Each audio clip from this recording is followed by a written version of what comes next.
Today on Brilliance Business TV, we have the incredible Andrea Sadler. Andrea is also known as Dragonfly. Andrea is a transformational coach, past life regressionist, somatic breathwork facilitator, Reiki Master, healer, psychic intuitive, creative, speaker, writer, actress, and filmmaker. Stay tuned.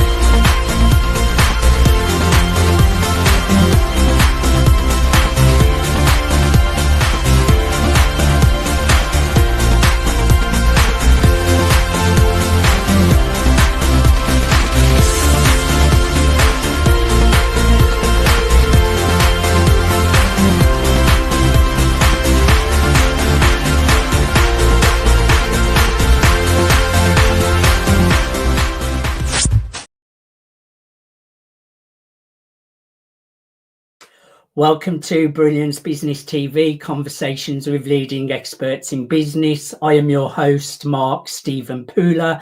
We have a wonderful guest on the show today, the incredible Andrea Sadler, and she does some amazing things what I'm really interested, like breath work. So many of those things mentioned. Healing is so important as well. We are streaming live on Facebook, Twitter, Instagram, LinkedIn, YouTube. We're also on the E360 TV network. We're also on USA Global Radio and Television Network. We're also on Business Innovators Radio Network, mspnewsglobal.com. Let's bring in our incredible guest, Andrea Sadler. Andrea, welcome to Brilliance Business TV. Thank you so much, Mark, for having me. I really appreciate it. I'm really looking forward to a conversation with you today, Andrea. Let's get started with your incredible spiritual journey that started at the age of 21. Let's talk about that. Yes, I love to talk about that because I'm fascinated by the whole spiritual journey. I began around the age 21 consciously because I was in despair about what was happening on the planet. It was the time of punk rock. And I witnessed people being very disconnected from each other. And I felt we were on a path of self-destruction unless we changed our ways. And that led me to ask questions about how can we live sustainably in balance on Earth? And then I began to do a lot of inquiry and reading ancient prophecies. I started meditating when I was 21. And I learned that we were going through a huge shift that's happening now. And I learned that one needed to prepare oneself for this transformation that we're going now that we've left the Kali Yuga. So I began meditating at age 21, and I started studying Southeast Asian religion. I started studying about the Vedic tradition, and I eventually went to India on a journey of how do you become enlightened. So I went to India and I did a past life. I did a Vipassana, which is a 10-day silent meditation. And I also had made a film about reincarnation based on what I had learned about Buddhism and Hinduism and this whole journey of a spiritual awakening. So I went to India for 6 months by myself. And I experienced Kundalini awakening during the Vipassana retreat. And I also perceived my toroidal field, which was activated. And I tasted bliss, which is the state of samadhi, when I was 21 during this retreat. So this led me on this journey. And I've been on it my whole life. It's an ongoing journey, Andrea, and I'm a big fan of the Vipassana meditation and just focusing on the breath. And it's all about seeing things as they are. Not everything is impermanent, isn't it? So it really helps you to detach from thoughts and things, which I love about it, just focusing on the breath. And even if it's good, if it's bad, you just watch it go by and don't get the attachments to it and see the impermanence of everything. So I'm a big believer in the power of meditation. And I know the spiritual journey, it's an ongoing journey. It can be painful as well as bliss, Andrea. Let's talk about, did you want to say something? Well, I just wanted to say about this moment of experiencing my toroidal field, because some people might not know what that is. It's our electromagnetic field that's like a ball all around us, centered in our heart, and it goes around and up through the root chakra and out in all directions like an apple, and we're in the core. And when I was in a meditation state, and I felt this bubble pop up around me, and I felt this sound, kind of whirring sound, and I felt ecstatic bliss. So I have a gift of perceiving energy, and I'm so grateful that I had that experience. And now I lead people on meditation to help them visualize that, even if they can't quite perceive it. I think that's a great thing. And I know you've got an amazing film, and I'd like to talk about that. And also your dark night of the soul, which can be very, very painful. Yes. So I've always been, I'm an Aquarian. I'm a sixth planet stellium Aquarian. So I've always had a vision of a better world. And when I wanted to make a documentary film, I studied in film. I'm an actress as well. And when I was in Japan, I heard about this sacred run coming to Japan. It was Dennis Banks is an American Indian leader, and he led this sacred run from Hokkaido down to Hiroshima and Nagasaki. And when I saw it, I had already been following my intuition, and I just knew my intuition told me this film is what you need to make, because it encompassed all my interests about peace, social justice, connection with Gaia, indigenous wisdom. And so I went on the journey of making the film. However, I had every obstacle that could be thrown in front of one's way was thrown in front of me. And just raising the money was a big challenge, because peace and environmental awareness were not big popular topics back then. And during the sacred run, it was a 50-day, 4,000-kilometer run, and it was a prayer for Mother Earth. We carried feathers on a staff with the prayers for Mother Earth and for all life. So we were carrying the message that all life is sacred. So I thought we were a cohesive body, love, family running for peace.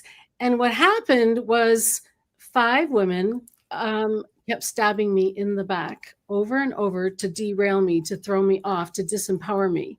And I started losing confidence, because I see everyone as my brother and sister. And I couldn't believe that they were being so mean to me and stabbing me in the back, trying to, derail me. And I started becoming smaller and smaller and smaller, because I thought, boy, if you do anything out of the box, like anything a little bit extraordinary, like make a film, people are going to hammer you back into place. And it took me 7 years to make that film, because it was so difficult to get the funding, because peace and environmental awareness were not popular subjects back in the 90s. And what I discovered was people were judging me so much about being naive, like peace is impossible, how are you going to make money with this film? And I said, I'm doing this film to raise awareness. I'm not thinking about how much money I'm going to make. I'm doing it to raise consciousness.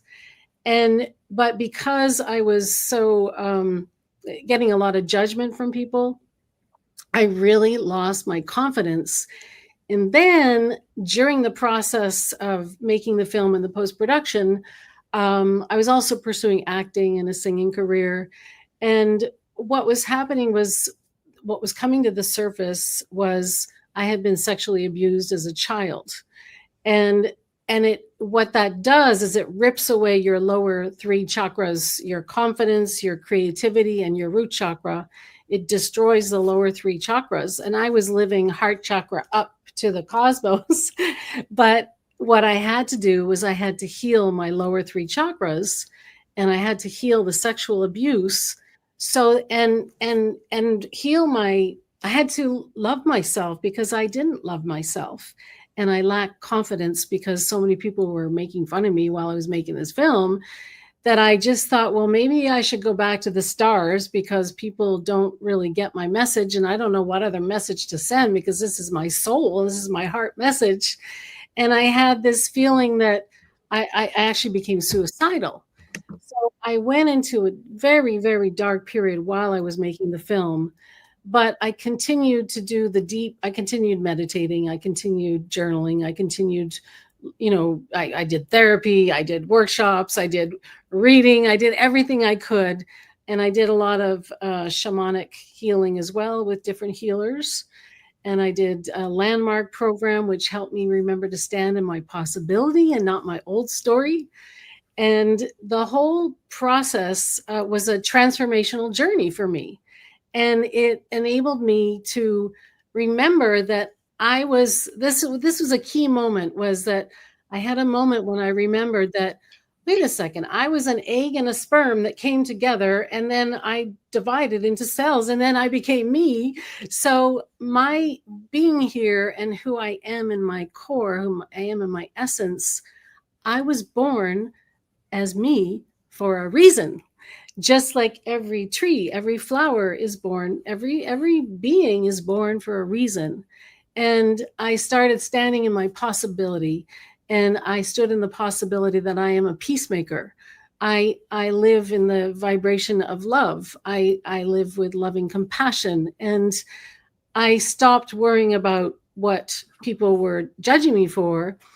And I also had I had some miracles, which I would love to share. One in particular, when I went into debt making this film, I did it on my credit cards, right? Because it was hard getting the funding. And I was reading the book, The Power of Now by Eckhart Tolle.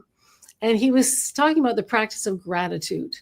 And I was like, okay, I'm grateful for the butterfly, for the grass, and I'm crying in the clouds and this and that. And then I said, but God, if you want me to keep spreading the message of peace and love and interconnection, I need cash, because I had credit card debt and minimum payments to pay. And I was still in the distribution, getting it to festivals and everything. And 3 days later, I was driving in a convertible with a fellow I went on a date with, a lawyer guy. And in front of me, there was a car, and 3 money bills flew up. And it was almost like a cartoon, because it was like ka-ching, ka-ching, ka-ching. Like, it was like unbelievable, right? And I said, that looked like money, didn't it? And he said, do you want to go back? I said, yeah, you never know. It might be $100 bills for all we know. I was embarrassed because I had so little money. I think I had $20 to my name at the time. We turned around. I watched him get out, and he said, one $100 bill, 2 $100 bills, and he handed me 3 $100 bills. And I threw my hands up and I said, okay, God, I'm never going to worry about money again. And I realized that, there are things happening that seem like miracles. And I believe that there are miracles. To me, that was spirit telling me, you don't have to worry about money. It's everything, it's kind of illusion. What's important is your mindset about money, and you can change the world with what your mind is all about. Clean up your mind, clean up the world, right? And so I was able to finish the film. I had I organized a giant, like about 1,000 people came to the closing film of my film was the closing film of the Indigenous Peoples Festival. And I had a vision that we would all stand in a circle ceremony. And, there were like, maybe I'm exaggerating, there were 500 people, let's say. It was a big, big space. And I didn't know how I'm going to get 500 people into a circle. But an indigenous woman sang a song while another Indigenous woman led a spiral dance. And suddenly we were like 10 concentric circles. And we did this beautiful circle ceremony. So I feel like now I'm so connected to spirit. I know I'm guided every step of the way. And this is now what I teach and what I help people with because of my own journey. And now I help others. That's a beautiful story. Beautiful. I believe in miracles, definitely too. And when you have a vision, those challenges are going to come the way. And it sounds like you were given those challenges, but they made you stronger and definitely got you into the place where you're at now. I love that. Now, tell me a little bit about women's circles, Andrea. Yeah, so because of the stabbing in the back I've experienced with women over the years, I've been bullied my whole life by women, specifically women or girls, in high school or whatever. And so I started feeling this desire to step up and lead women's circles where we celebrate each other and witness each other and support each other, rather than the patriarchal vision of, competition, tearing each other down. And I was terrified, Mark, of persecution. Even leading a women's circle, I was terrified of persecution, so much so that I sprained my ankle the week before. A friend said, I'm going to help you. We got through it. And I've been leading monthly women's circles every month where we focus on a theme. It could be abundance, or healing activating the inner goddess, or activating the inner warrior, healing the mother wound, healing the father wound. And I've seen women transmute and blossom as they go through this month by month. And now I actually created a new membership called the Luminous Dragonfly Society. And it's all about women rising up, becoming their magnetic, magnificent self. And we are evolving into light beings. And so it's all about becoming radiant and being broadcasting light, love, and alignment. And so the Luminous Dragonfly Society includes one meditation intuition practice class. It includes a sister circle with a different theme, and it includes a group coaching call. And then if people want to get a private coaching call, there's a different membership level if they want a private coaching call as well. And I also lead a 8-week meditation program with women called Develop Your Superpowers. And I'm launching for the 3rd time a program called Activate, Align, Ascend, which is a 12-week journey through the chakras. And one of the women who joined, I said, get ready, because your life is going to transform in 12 weeks. And she said at the end, she said, boy, were you ever bang on right about that? Because her life, I witnessed their life transforming in these 12 weeks. And I don't just work with women, I also work with men. But I started working with women, I think, because I needed to heal that in me. But now I'm feeling the call to restore balance between the masculine and the feminine. And I'm actually creating a program with another male transformational coach that we're going to launch in January about restoring the balance between the masculine and the feminine. And yeah.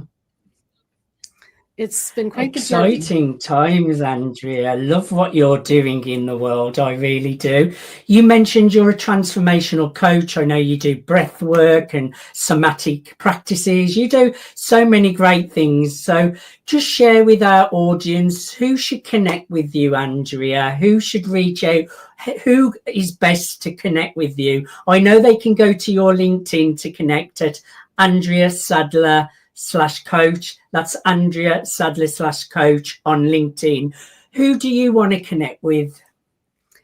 Well, I love connecting with everybody. My main audience, my clients are mostly, I'm 63 and I work with women between, usually 40 and into their 70s, sometimes even their 80s.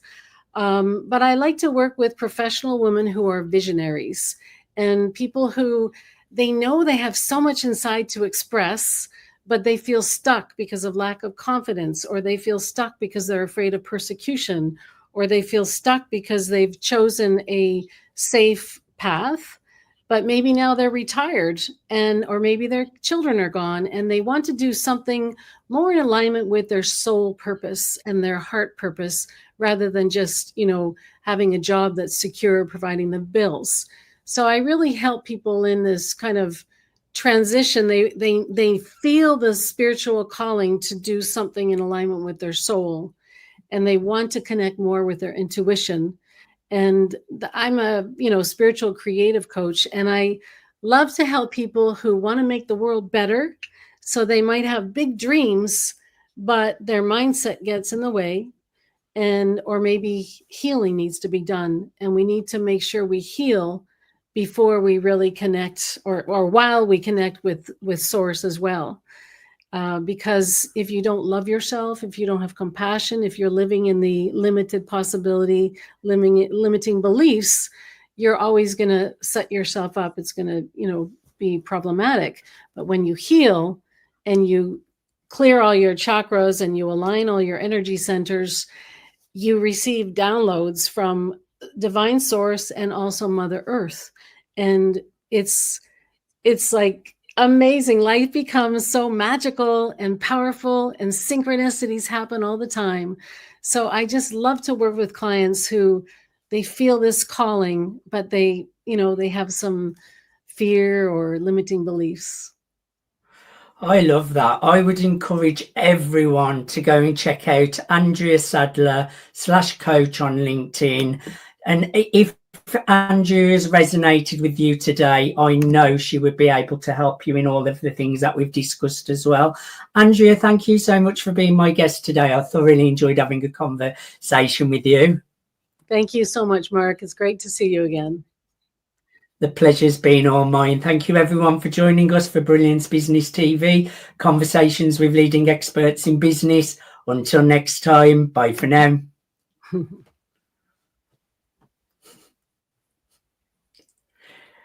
See you later, people. I think it's coming on.